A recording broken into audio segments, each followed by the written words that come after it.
The mirror hangs crooked on the wall of a farmhouse that smells of rot and old perfume, its surface clouded with age and something else, something that might be breath condensed on glass from the other side. In the reflection, if you look long enough, if you let your eyes go soft and your mind go quiet, you can see her standing there, just behind your left shoulder, wearing a dress that was fashionable in 1886.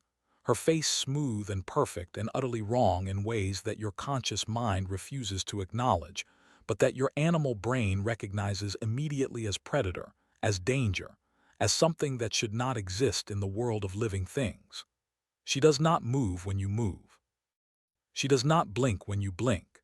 She simply watches with eyes that have seen more years than any human should witness, that have watched generations live and die, while she remains exactly as she was on that spring morning when something fundamental broke inside her, or perhaps when something entered her that had been waiting in the damp Mississippi soil for a door to open, for a vessel to claim. The oldest residents of Whitewood County, those few who remain and who remember the stories their grandparents whispered, will tell you that she is still there, in that house, in that mirror, in the spaces between heartbeats where time moves differently. They will tell you that if you say her name 3 times while looking in any mirror after midnight, she will appear behind you, and she will ask you a question, and depending on how you answer, you will either wake the next morning having aged 30 years overnight, or you will join her in that place where she exists, forever young, forever beautiful, forever trapped in the moment when mortality lost its claim on her flesh but not on her soul. Welcome to this channel. Today, we step into a case that is not just difficult to understand, it reshapes the meaning of fear itself. Like the video, subscribe to this channel and tell me in the comments, where are you watching from? The record begins on April 17, 1886, in the town of Whitewood, Mississippi, a place of modest prosperity built on cotton and timber, where 200 souls lived in uneasy harmony with the swamp that surrounded them on 3 sides, a vast expanse of cypress and standing water that the locals called the Drowning, though no one could quite remember why it bore that name or what had drowned there to deserve such a designation. The town had one main street, a Baptist church with a steeple that listed slightly to the east, a general store that served as post office and social hub, and perhaps 40 houses ranging from modest cabins to substantial homes belonging to the merchants, and the one doctor who served the entire county.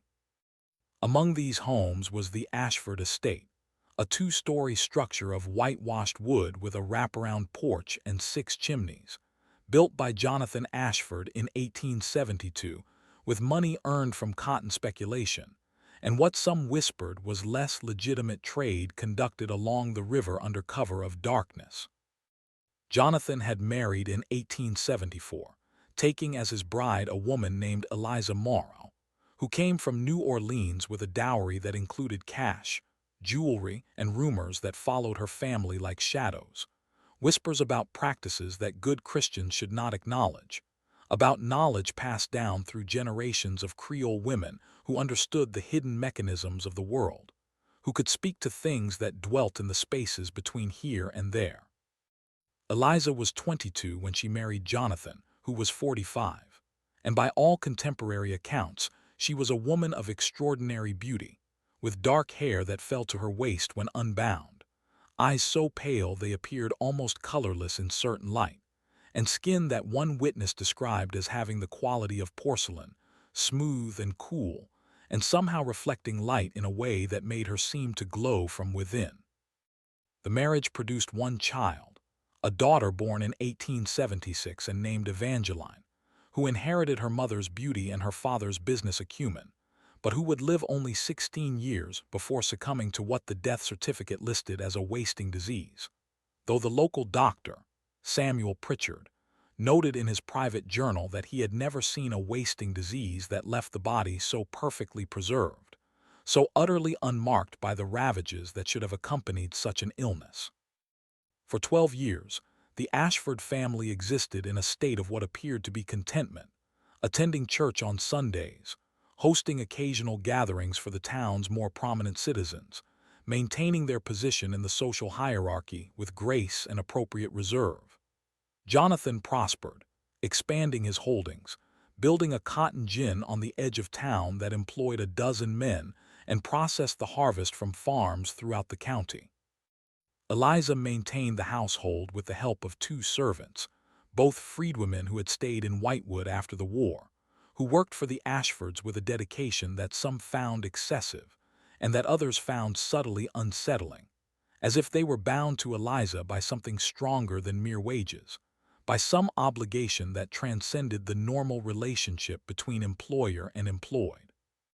But in the spring of 1886, something changed, something broke, and what followed would transform Eliza Ashford from a respected member of the community into a legend that would spread far beyond the boundaries of Whitewood, that would attract the attention of doctors and spiritualists and journalists, that would inspire fear and fascination in equal measure, and that would, ultimately, remain unexplained despite the best efforts of rational minds to impose meaning on events that seemed to operate according to rules that existed outside the framework of natural law.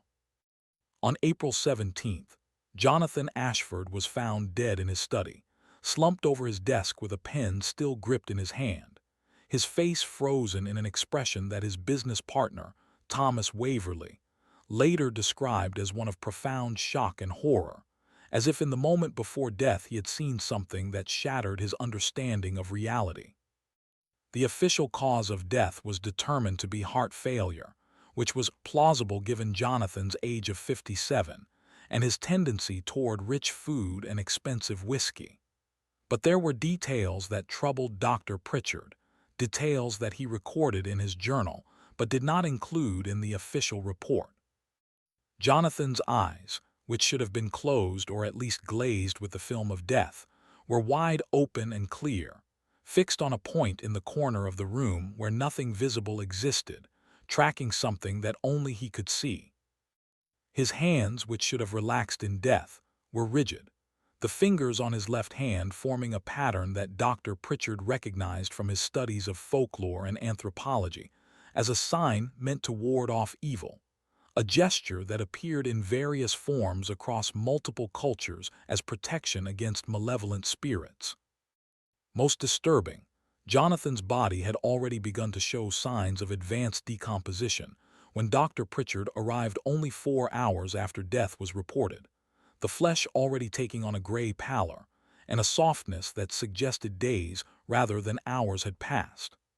Dr. Pritchard noted this discrepancy, but attributed it to the spring heat and perhaps some underlying condition that he had not detected during previous examinations.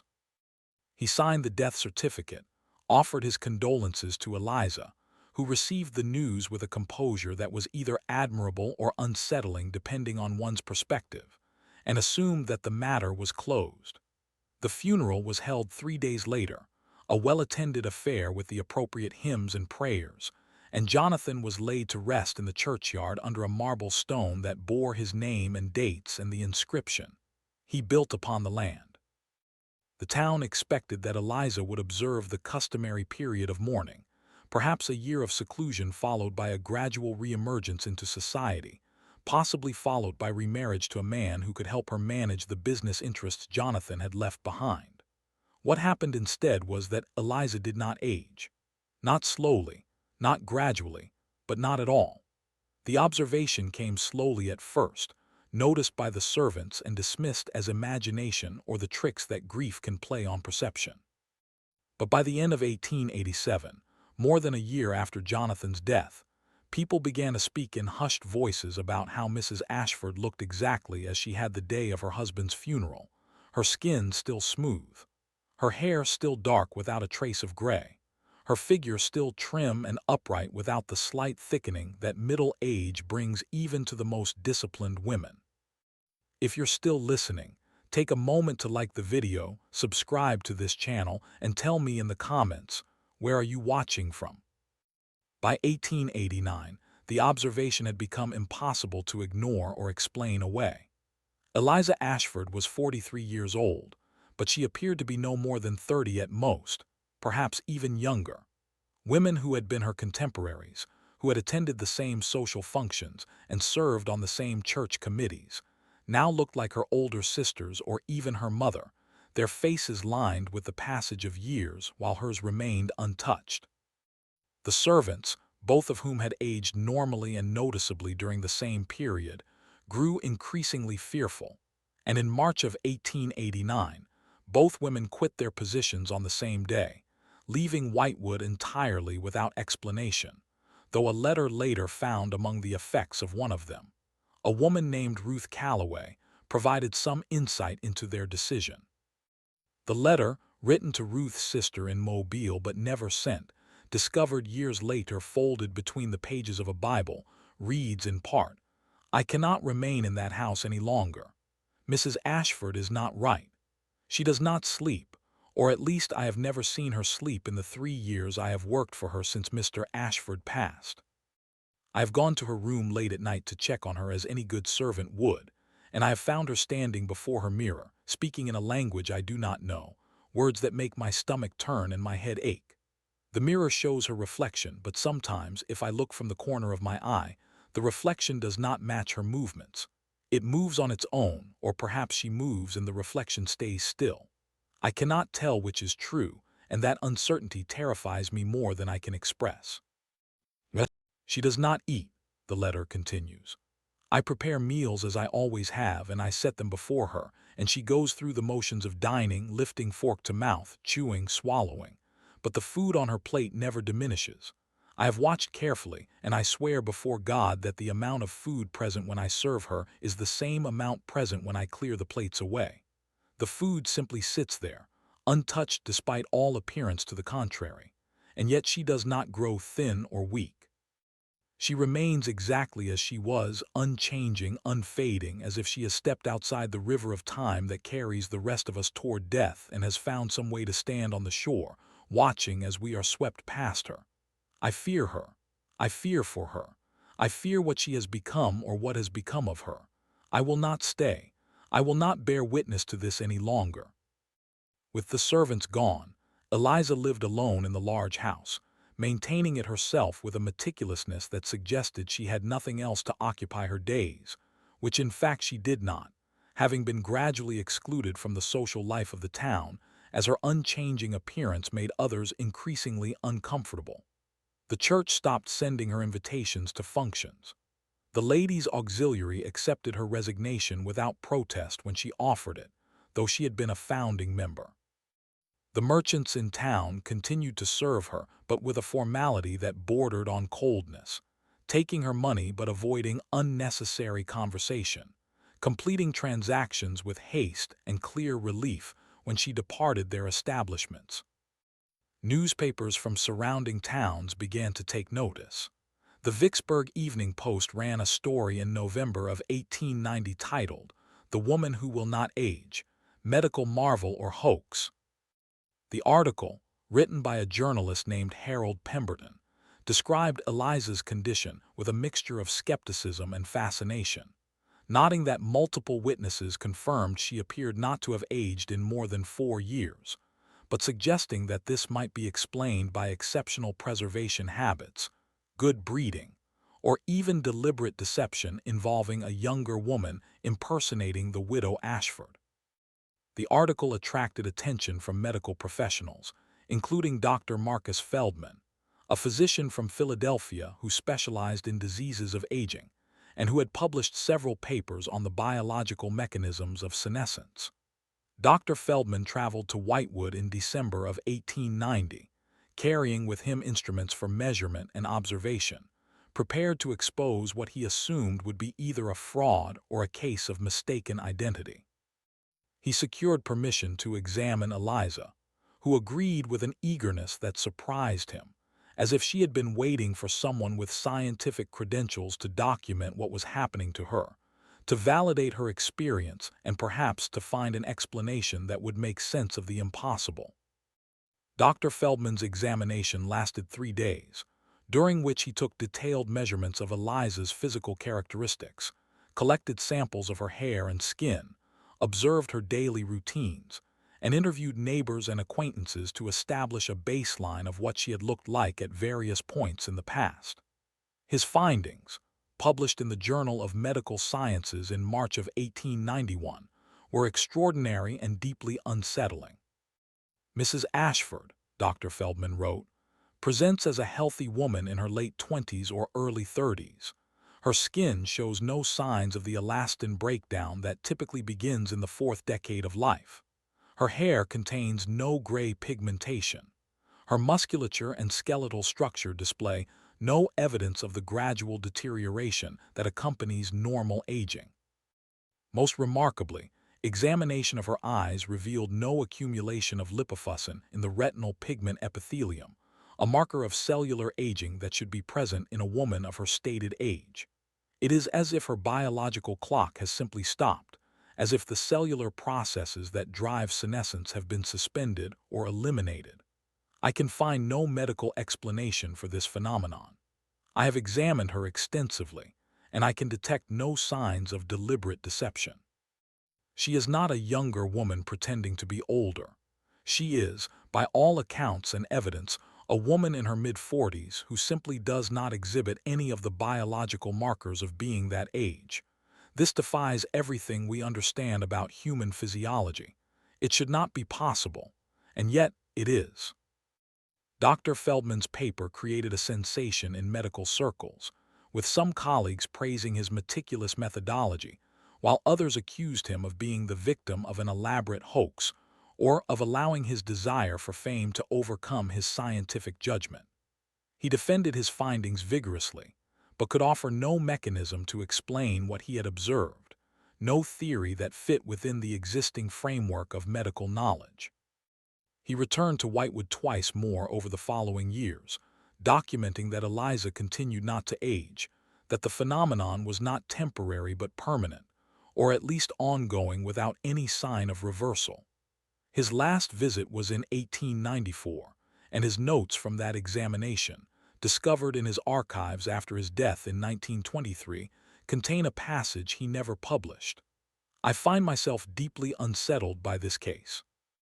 Mrs. Ashford is courteous, articulate, and seemingly rational, but there is something about her that triggers an instinctive revulsion, a response that operates below the level of conscious thought. I find myself avoiding eye contact with her, and when I must look directly at her, I am overcome with the sensation that I am looking at something that is wearing a human form rather than something that is human. I do not believe in spirits or demons or any supernatural explanation.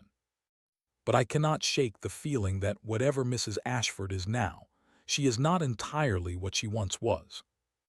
The years passed, and Eliza remained unchanged while the world around her transformed. The town of Whitewood grew slowly, gaining a railroad connection in 1892 that brought more commerce and more people who had not known Eliza before her transformation, and who therefore found nothing unusual about her appearance until someone mentioned that she had been living in that house since 1874 and had not aged a day since her husband's death in 1886. These newcomers reacted with predictable skepticism, followed by fascination when confronted with multiple long-term residents who could testify to the truth of the claim.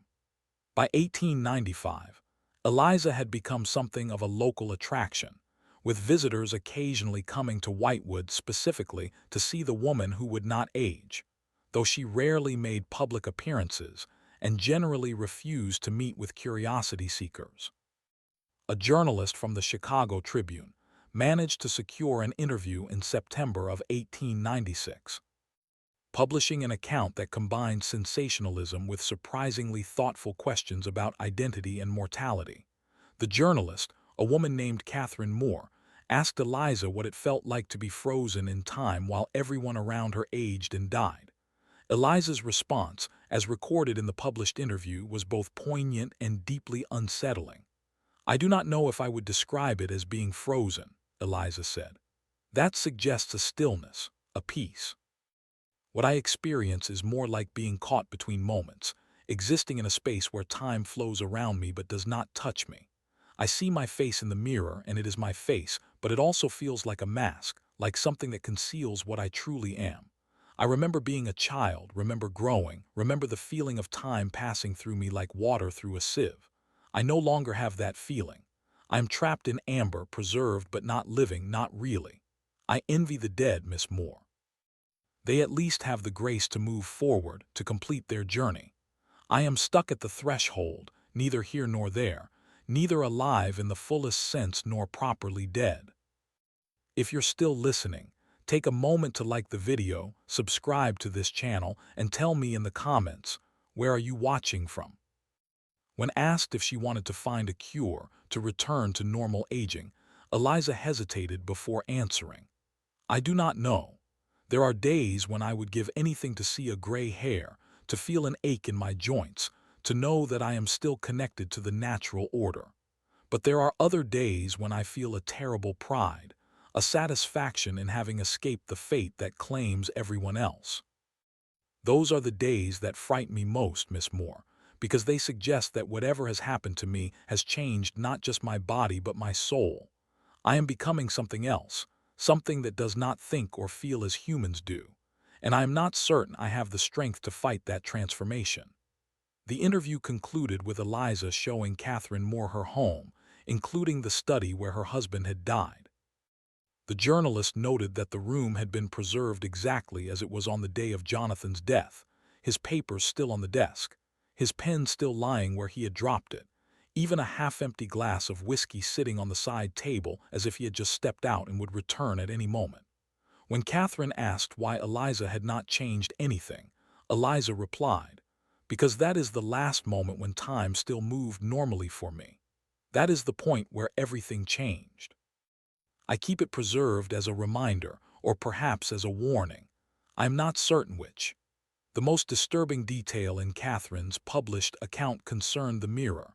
Eliza had a large standing mirror in her bedroom, an ornate piece with a carved frame depicting flowers and vines in intricate detail.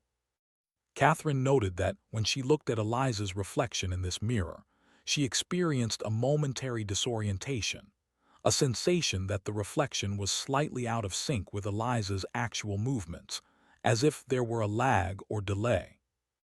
She dismissed it as a trick of the light or fatigue from travel, but she noted it nonetheless, and readers wrote to the Tribune in surprising numbers to report that they had experienced similar phenomena with mirrors in their own homes, that they sometimes felt their reflections were not quite aligned with their movements, that they saw in their reflected faces expressions they were not making, emotions they were not feeling.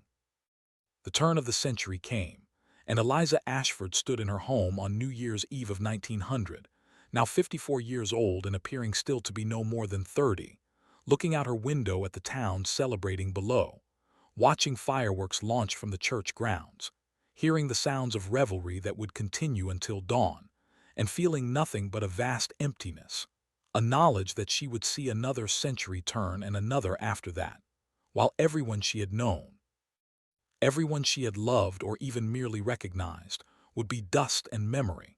She had already outlived most of her contemporaries.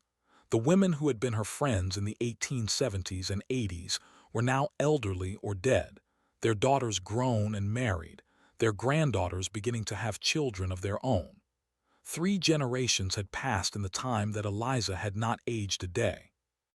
In 1903, a curious incident occurred that deepened the mystery and added a supernatural dimension that even the most rational observers found difficult to dismiss.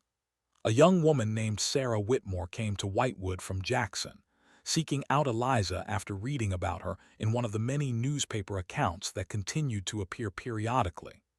Sarah was 24 years old and claimed to be experiencing a similar phenomenon, though in reverse. She had begun aging rapidly, her body showing signs of advanced deterioration despite her youth. She appeared to be in her 60s, with deeply lined skin, gray hair, and the stooped posture of extreme age. Multiple doctors had examined her and found no medical explanation. Sarah believed, based on research she had conducted into folklore and occult practices, that her condition and Eliza's were connected, that they represented opposite sides of a single phenomenon, that somehow the aging that should have happened to Eliza was happening to Sarah instead. Eliza agreed to meet with Sarah, and the encounter, witnessed by Dr. Pritchard, who had continued to observe Eliza's condition over the years, was documented in his journal with a mixture of clinical detachment and poorly concealed horror. The two women sat in Eliza's parlor, facing each other across a small table, and according to Dr. Pritchard's account, the air in the room seemed to thicken, to become difficult to breathe, as if some invisible force were building pressure. Sarah reached across the table and took Eliza's hands, and both women gasped simultaneously, their eyes widening with what appeared to be shared vision or realization. They sat frozen like that for perhaps 30 seconds, though Dr. Pritchard noted that it felt much longer, time seeming to stretch and distort in a way that made him question whether his pocket watch was functioning correctly. When the women finally released each other's hands, Sarah began to weep, tears streaming down her aged face, while Eliza sat perfectly still, her expression blank and empty. "I see it now," Sarah said, her voice shaking. "I understand what you are, what you've become. You're not alive anymore, not really. You're something that learned to wear life like a coat, to mimic it so perfectly that even you believe the lie. But underneath, you're empty. You're a hollow space shaped like a woman, and you maintain that shape by drawing life from others, from anyone who comes too close, from anyone who opens themselves to you. I opened myself, and you took from me. You took years that belonged to me, added them to the years you've already stolen, and you'll keep taking until there's nothing left to take." Eliza did not deny the accusation. Instead, she asked quietly, "How do I stop? If what you say is true, if I am somehow stealing life, how do I make it cease?" Sarah shook her head. "You can't, because you're not doing it consciously. It's what you are now, the nature of the thing that's wearing your shape. It feeds because feeding is what it does, as naturally as a human breathes.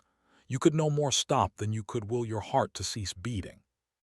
The only question is whether the part of you that was once Eliza Ashford, that still remembers being human, has the strength to end it, to destroy the vessel before it consumes anyone else." 3 days after this encounter, Sarah Whitmore was found dead in her room at the boarding house where she had been staying. The cause of death was listed as natural causes related to advanced age, though she was only 24 years old. Dr. Pritchard performed the autopsy and found that her organs showed the deterioration of someone in their 80s or 90s. Her heart had simply given out, exhausted by decades of work compressed into a few years. Eliza attended the funeral, standing at the back of the small gathering, and Dr. Pritchard noted in his journal that she appeared unchanged, but that there was something different about her, a quality of sadness or perhaps guilt that he had not detected before, as if Sarah's accusations had awakened some remnant of conscience that still existed within her. After Sarah's death, Eliza withdrew even further from society, rarely leaving her house, conducting what little business remained from her husband's estate through intermediaries, becoming more legend than person, more story than reality. The house itself seemed to change, taking on a reputation for being wrong in ways that were difficult to articulate. People crossing the street to avoid passing directly in front of it reported feeling sudden coldness, hearing sounds that had no source, experiencing momentary disorientation, as if time had skipped forward or backward without their conscious awareness. If you're still listening, take a moment to like the video, subscribe to this channel, and tell me in the comments, where are you watching from? In 1912, a fire destroyed much of downtown Whitewood, including the general store and several homes. Eliza's house was directly in the path of the flames, and firefighters assumed it would be consumed. But the fire seemed to bend around the property, destroying structures on either side but leaving Eliza's home completely untouched. One firefighter, a man named Robert Chen, told a reporter from the Meridian Star that he had seen the flames approach the house and then retreat, as if encountering an invisible barrier, as if the house itself refused to burn because it had not yet finished whatever purpose it served. Eliza was seen at a window during the fire, watching with her unchanging face, and Robert swore that he saw in that window not just Eliza but other figures, shadowy forms that moved behind her, that seemed to be watching through her eyes, using her as a lens through which to observe the world of time and change from which they were separated. The Great War came and went, and Whitewood sent its young men to fight in foreign lands, and some returned and some did not. And through it all Eliza remained, now in her 70s but appearing still to be no older than 30, a fixture of the town that younger residents accepted as simply the way things were, while older residents avoided discussion of her, as if speaking her name too often might attract her attention in unwanted ways. In 1924, a young doctor named Helen Crawford arrived in Whitewood, recently graduated from medical school, and full of the modern scientific spirit that believed all mysteries could be solved through careful observation and rational analysis. She heard the stories about Eliza, and unlike her predecessors, she approached the case not with fear or superstition, but with pure scientific curiosity. She wrote to Eliza requesting permission to conduct a comprehensive study, offering to document the case for medical literature, and to explore potential treatments if Eliza desired to return to normal aging. Eliza agreed, perhaps out of loneliness, perhaps out of hope that this new generation of medicine might succeed where earlier attempts had failed, or perhaps out of some darker impulse, some need that she herself did not fully understand. Dr. Crawford began her study in March of 1924, setting up equipment in Eliza's home to monitor vital signs, collecting samples of blood and tissue for analysis, documenting daily activities and behaviors. She spent months living in the house as Eliza's guest, and her journals from this period, preserved in the medical archives at the University of Mississippi, provide the most detailed account we have of Eliza's day-to-day existence and of the subtle wrongness that permeated everything connected to her. Dr. Crawford noted that Eliza maintained a schedule that appeared normal on the surface, but that revealed its strangeness under close observation. She rose at 6 each morning, dressed with care though she had nowhere to go, prepared breakfast that she did not eat, cleaned rooms that were never dirty, read books that she had already read dozens of times. She never showed signs of fatigue, never yawned, never exhibited any of the small physical tells that indicate a body subject to circadian rhythms and the need for rest. Most unsettling to Dr. Crawford was what she called the mirror behavior. Each evening at precisely 9 o'clock, Eliza would go to her bedroom, stand before the large standing mirror, and remain there for exactly 1 hour, motionless, staring at her reflection. Dr. Crawford observed this ritual from the doorway and noted that Eliza's reflection seemed to take on a life of its own during these sessions. "The reflection moves," Dr. Crawford wrote in a journal entry dated June 3, 1924. "It is subtle, almost imperceptible, but I am certain of what I see. Eliza stands perfectly still, but the reflection shifts its weight, tilts its head at slightly different angles, blinks at intervals that do not match Eliza's own blinking. It is as if the reflection is a separate entity, connected to Eliza but not entirely controlled by her. I asked her about this, and she looked at me with an expression I cannot adequately describe, something between amusement and profound sorrow. She told me," the journal continues, "that the mirror is where she goes to meet with what she calls the other ones, the entities that exist in the space between moments, that live in the reflection of the world rather than in the world itself. She said that when her husband died, something opened in her, a crack or fissure, and through that opening these entities entered, or perhaps they called to something already inside her, some potential for immortality that exists in all humans but that is normally kept dormant by the forward momentum of time. She said they gave her a choice, though she does not remember making it consciously, and the choice was to remain as she was forever or to age and die as all humans must. She chose immortality, or some part of her did, and now she pays the price, which is to serve as an anchor point, a place where the boundary between the world of time and the world of reflection remains permanently thin, allowing the other ones to observe, to learn, perhaps to prepare for some future emergence into full manifestation. Dr. Crawford attempted to photograph the mirror sessions using the advanced camera equipment she had brought with her, but the photographs, when developed, showed nothing but Eliza standing alone, her reflection perfectly normal and aligned with her physical position. The strangeness she had observed was not captured by the mechanical eye of the camera, suggesting that it operated on a level that transcended simple visual phenomenon, that it required conscious human perception to be witnessed. In September of 1924, Dr. Crawford began to notice changes in herself. She was aging, but not at a normal rate.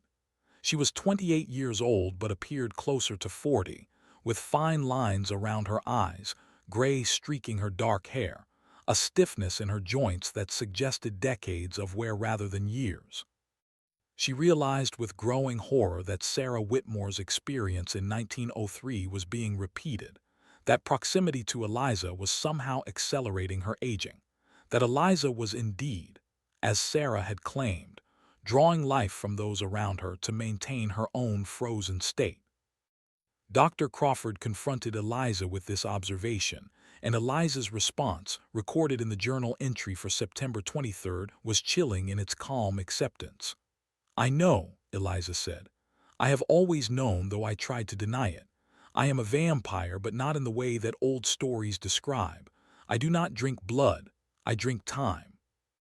I consume the years that belong to others, add them to my own ever-growing store, and in doing so I remain fixed while they hurtle forward toward death at accelerated speed. I did not ask for this. I did not choose it consciously, but I cannot stop it. It is as much a part of me as breathing, as heartbeat, as thought. And if I am honest, truly honest, I must admit that I do not want to stop it, because stopping would mean releasing my hold on this moment, would mean surrendering to the flow of time, would mean aging 38 years in an instant and crumbling to dust before I could draw another breath."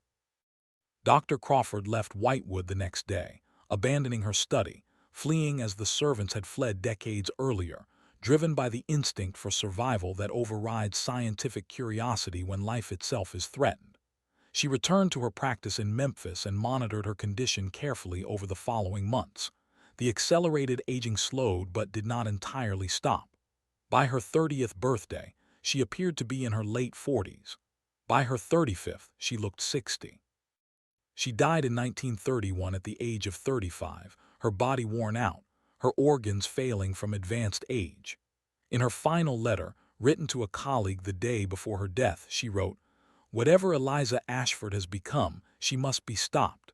She is a contagion, a corruption of natural law that spreads to anyone who comes too close. She must be destroyed, though I do not know how one destroys something that exists partially outside of time. Fire, blade, poison, all these affect the flesh. But if the flesh is merely an anchor point for something that exists primarily in reflection, in the space between moments, then physical destruction may accomplish nothing. I fear she is with us permanently, a fixture that will outlast the town, the county, perhaps the species itself, standing in her house, looking in her mirror, ageless and terrible and utterly alone." If you're still listening, take a moment to like the video, subscribe to this channel, and tell me in the comments, where are you watching from? After Dr. Crawford's departure and subsequent death, Eliza's reputation shifted from curiosity to outright fear. Parents warned children to stay far from her property, to avoid even looking at her house if they could help it. Stories began to circulate that had not been told before, or perhaps had been whispered so quietly that they had not reached the historical record. An elderly woman named Martha Dawson claimed that her grandmother had told her that Eliza's family in New Orleans had been cursed for generations, that they possessed knowledge of rituals that could cheat death, but that these rituals always came with terrible costs. According to the story, Eliza's mother had lived to be 130 years old, maintaining the appearance of youth until the very end, when something finally broke, and she aged a century in a single night, dying in agony as her body tried to catch up to the years it had avoided. Another story, told by a man who claimed his father had worked on the riverboats and had known Jonathan Ashford, suggested that Jonathan had discovered what Eliza was doing, that he had found evidence of the ritual she had performed, and that his heart failure had been caused not by natural disease, but by the horror of realization, by the understanding that his wife was no longer human in any meaningful sense, that she had traded her humanity for immortality and had dragged him into complicity without his knowledge or consent. These stories, whether true or fabricated from fear and ignorance, contributed to Eliza's increasing isolation. By the early 1930s, she was rarely seen outside her home, and when she did emerge for necessities, people scattered before her, shops closed their doors, streets emptied as if a plague were approaching. She had become untouchable, a pariah, something to be avoided and feared rather than pitied or helped. The Great Depression affected Whitewood as it affected all of America, bringing hardship and desperation, closing businesses and forcing families from their homes. But Eliza's wealth, carefully managed over decades, insulated her from the worst effects. She paid her taxes on time, maintained her property, and continued to exist in her bubble of suspended time while the world outside ground forward through crisis and catastrophe. In 1933, a traveling preacher came to Whitewood, a man calling himself Brother Samuel who claimed to have the power to cast out demons and cure the afflicted. He heard about Eliza and announced his intention to exorcise whatever spirit possessed her, to free her from the curse that had frozen her in time. A crowd gathered outside Eliza's house on a Sunday morning in July, perhaps 50 people drawn by curiosity and the desperate hope that accompanies any promise of miracle.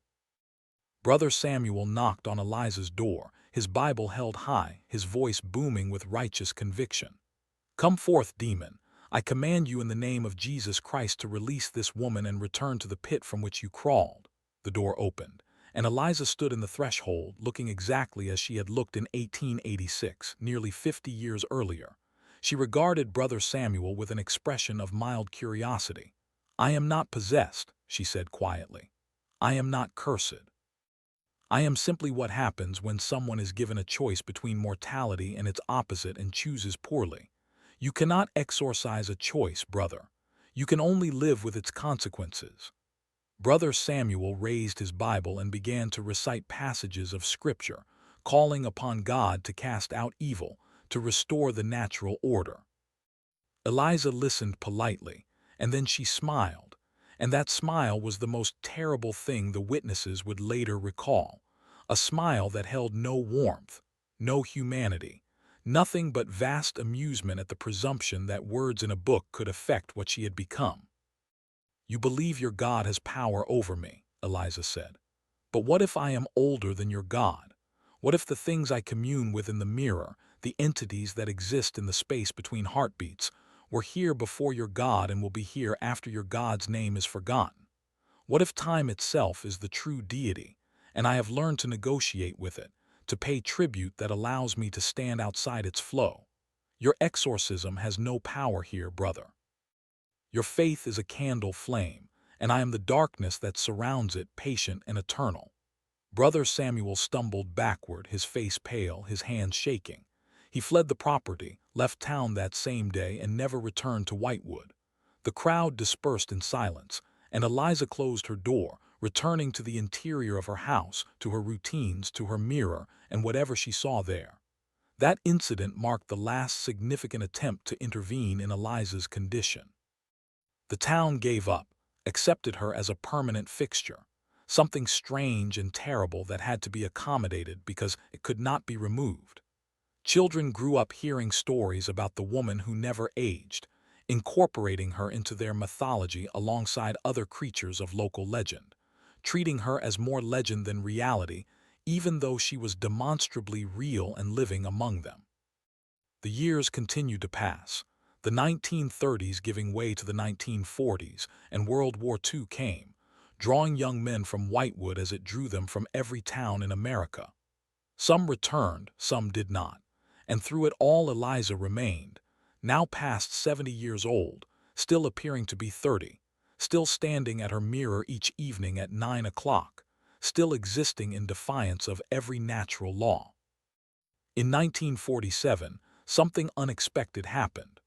A young woman arrived in Whitewood, a stranger from California, who introduced herself as Evangeline Ashford, claiming to be Eliza's great-granddaughter through a line that had been kept secret. She bore documents, letters, photographs that seemed to support her claim, suggesting that Eliza's daughter Evangeline, who had supposedly died in 1892, had in fact not died but had been sent away, pregnant with a child fathered by a man the family deemed unsuitable. The younger Evangeline had been raised in ignorance of her true heritage, but upon the death of her grandmother, who had maintained the secret, she had discovered letters explaining who she really was and where she came from. She had come to Whitewood seeking answers, seeking connection with the only living relative she had, no matter how strange that relative might be. Eliza received her with something that might have been joy or might have been hunger. It was difficult to tell. The two women sat together in the parlor where Eliza had sat with Sarah Whitmore decades earlier, and they talked through the afternoon into evening. Witnesses, neighbors who observed from a discreet distance, reported that the younger Evangeline entered the house looking healthy and vibrant, a woman in her mid-twenties with her whole life ahead of her, but that when she emerged 6 hours later, she appeared haggard, exhausted, as if she had not slept in days, her skin pale and her eyes shadowed. She left town the next morning, telling no one where she was going, leaving behind only a note at the boarding house where she had stayed. "She is not my great-grandmother. She is not even human anymore. She is a mouth that swallows time, a hole in the world shaped like a woman. Do not go near her. Do not speak to her. Do not think about her if you can avoid it, because attention feeds her as surely as proximity. I will not return. Warn others." The younger Evangeline's fate is unknown. Research has failed to locate any further records of her. No death certificate, no marriage license, no evidence of her continued existence after leaving Whitewood. She vanished as completely as if she had never been, and some have speculated that Eliza consumed not just years from her supposed descendant, but entirety, absorbing her completely, adding her life to Eliza's own accumulated existence. If this is true, then Eliza Ashford is not merely ageless but actively immortal, capable of replenishing herself indefinitely by drawing from others, a predator perfectly adapted to hide among humans while feeding on the one resource they cannot afford to lose and cannot defend. In 1952, the town of Whitewood made a collective decision, never officially recorded but understood by all residents. They would stop talking about Eliza Ashford. They would stop writing about her. Stop mentioning her to outsiders. Stop attracting attention that might bring more visitors, more victims to her door. They would treat her house as empty, as a ruin, as something that existed only in the corner of vision and should never be looked at directly. This conspiracy of silence was remarkably effective. References to Eliza largely disappeared from newspapers and journals after 1952. Researchers attempting to follow up on the earlier sensational accounts found resistance, misdirection, outright lies. The town had closed ranks, had decided that the best way to deal with something they could not destroy was to starve it of attention, to bury it under silence and hope that, without the fuel of curiosity and fear, it might somehow diminish, might fade back into whatever realm it had emerged from. If you're still listening, take a moment to like the video, subscribe to this channel, and tell me in the comments, where are you watching from? But Eliza did not fade. In 1963, a census taker named Robert Mills, new to the area and unaware of the town's unspoken agreement, knocked on the door of the Ashford house, clipboard in hand, prepared to record information about the resident for federal records. The door opened, and Eliza stood there, now 77 years old, appearing still to be 30, and she invited Robert inside with a graciousness that seemed to belong to an earlier era. They talked for 3 hours, and Robert emerged dazed, confused, unable to explain clearly what had been discussed, but adamant that he needed to return, that Eliza had shown him things, explained things about the nature of time and existence that he needed to understand more fully. His supervisor, a local man who understood what was happening, fired Robert on the spot and physically escorted him to the county line, warning him never to return to Whitewood and to forget everything he had experienced in that house. Robert protested, insisting he had important knowledge to record, important data to collect, but within a week the urgency faded, replaced by confused dreams and a nagging sense that he had forgotten something crucial but could not recall what. He never returned to Whitewood, and when asked about the incident years later, he claimed no memory of it, suggesting that whatever Eliza had shown him had either been erased from his mind or had been sealed behind barriers he could not consciously access. The 1970s and 80s passed with Eliza existing in her imposed obscurity, the town continuing its policy of silence, of pretending she did not exist even as her house remained standing, solid and real and undeniably present. New residents who asked about the occupied house that no one mentioned were told it was complicated, were told to mind their own business, were quietly encouraged to forget they had asked.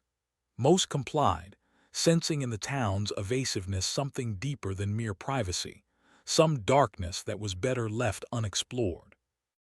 In 1993, an investigative journalist named Marcus Chen, working on a book about medical mysteries and unexplained phenomena, uncovered references to Eliza in archived newspapers and old medical journals. He traveled to Whitewood determined to interview her, to document her condition with modern technology, to finally solve the mystery that had baffled previous generations. He arrived in October, carrying cameras and recording equipment, asking everyone he met where he could find Eliza Ashford.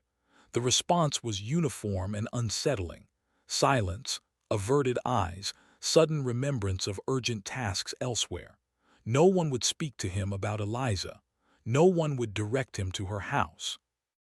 When he finally located the property through public records and went there himself, he found the house intact but seemingly abandoned, windows dark, yard overgrown, no sign of habitation. He knocked on the door repeatedly, called out, even attempted to peer through windows but saw and heard nothing. Frustrated, he returned to town and confronted the sheriff, demanding to know what had happened to Eliza Ashford, accusing the town of covering up a crime, of hiding a disappearance or death. The sheriff, a man named Thomas White, whose grandfather had been a boy when Eliza's husband died, looked at Marcus with an expression of profound weariness. "She's still there," the sheriff said. "She's always there, but seeing her ain't a matter of looking with your eyes. It's a matter of her choosing to be seen, and she doesn't choose that often anymore. Maybe she's tired. Maybe she's learned that every time she reveals herself, people get hurt, get consumed, get destroyed. Or maybe she's just waiting, patient as stone, for the right moment, the right person, the right configuration of circumstances that will allow her to do whatever it is she's been preparing to do for more than a century. I don't know. What I do know is that you should leave, go back to wherever you came from. Forget you ever heard the name Eliza Ashford. Because if she decides you're interesting, if she chooses to let you see her, you won't leave this town alive, or at least not as the person you are now. You'll be changed, used up, aged beyond your years, and whatever you learn won't be worth what you pay to learn it." Marcus Chen left Whitewood that afternoon. His book, published in 1995, contains no mention of Eliza Ashford or Whitewood, Mississippi, though colleagues who had seen his research notes claimed that an entire chapter had been written about the case and then removed before publication. When asked about this, Marcus would only say that some stories should not be told, that some mysteries should remain mysterious, and that there were doors in the world that should not be opened because what waits on the other side is not knowledge but annihilation. I traveled to Whitewood in 2022, 136 years after Eliza Ashford supposedly stopped aging, seeking to verify what remains of this extraordinary case. The town still exists, though much diminished, with a population of perhaps 80 people, most of them elderly, most of them related to the families who had lived there in Eliza's time. The Ashford house still stands, visible from the main road, A structure that should be a ruin after nearly a century and a half, but that appears merely old, weathered but solid, its windows intact, its roof still shedding rain. No one lives there according to public records. No one owns it according to property tax documents, the title having become so complicated over the decades that the county has given up trying to resolve it. But lights are sometimes seen in the windows at night, and smoke occasionally rises from one of the chimneys, and people still cross to the far side of the street when walking past, still avoid looking directly at the property, still maintain the silence that has protected them, or perhaps protected Eliza, for more than 70 years. I attempted to approach the house, walking up the overgrown path to the front porch, raising my hand to knock on the door. But I could not complete the action. Something stopped me, not a physical barrier but a sense of overwhelming dread, a certainty that crossing that threshold would cost me something essential, something I could not afford to lose. I stood there for perhaps 5 minutes, fighting the instinct to flee, trying to summon the courage to knock. And then I heard a sound from inside the house, a woman's voice singing something that might have been a lullaby or might have been a dirge, in a language I did not recognize. The voice was beautiful and terrible, and hearing it made my chest tighten and my eyes water, made me think of my grandmother who died when I was young, made me remember with sudden vividness every loss I had ever experienced, every moment when time had taken something precious and left only absence in its wake. I ran. I'm not ashamed to admit it. I ran from that porch down that path to my car, and I drove away from Whitewood as fast as the speed limit and my shaking hands would allow. I have not returned, and I do not intend to return because I understand now what Eliza Ashford is, or at least what she has become. She is not a person. She is a place, a location where the normal rules of existence are suspended, where time pools and eddies instead of flowing, where the boundary between life and death, between present and past, between the world we know and other worlds we cannot comprehend, has worn thin enough to see through, to reach through, perhaps to cross through if one is foolish enough or desperate enough or called strongly enough. The question that remains, the question that has no answer and perhaps cannot have an answer, is whether Eliza Ashford chose this existence or whether it was imposed upon her, whether she is predator or victim, whether the thing that looks out through her eyes is still Eliza, or whether it is something else entirely that has learned to wear her form so perfectly that even it believes the deception. Did she perform a ritual, as some accounts suggest, deliberately trading her humanity for immortality? Or did something happen to her when her husband died, some confluence of grief and horror and perhaps guilt that opened her to invasion by entities that exist outside time, that needed an anchor point in the temporal world, and found in her a vessel too traumatized to resist? The evidence supports both interpretations and neither. What we know for certain is only this. Eliza Mara Ashford was born in 1852 in New Orleans, married in 1874, had a daughter in 1876, and was last officially documented as appearing to be 30 years old in 1993, when she would have been 141 years old. She may still exist in that house in Whitewood, standing at her mirror, communing with the entities that live in reflection, ageless and alone, and utterly beyond any help or salvation we might offer. Or perhaps she has finally faded, has finally released her grip on the moment she has inhabited for more than a century, has finally allowed time to reclaim her, and has crumbled to dust in an instant of accelerated catching up. We cannot know, because Whitewood will not speak, and the house will not admit visitors, and the mirror keeps its secrets locked behind glass and silver, and the accumulated years of a woman who learned to exist outside the stream of mortality, but who paid for that existence with everything that made existence worthwhile.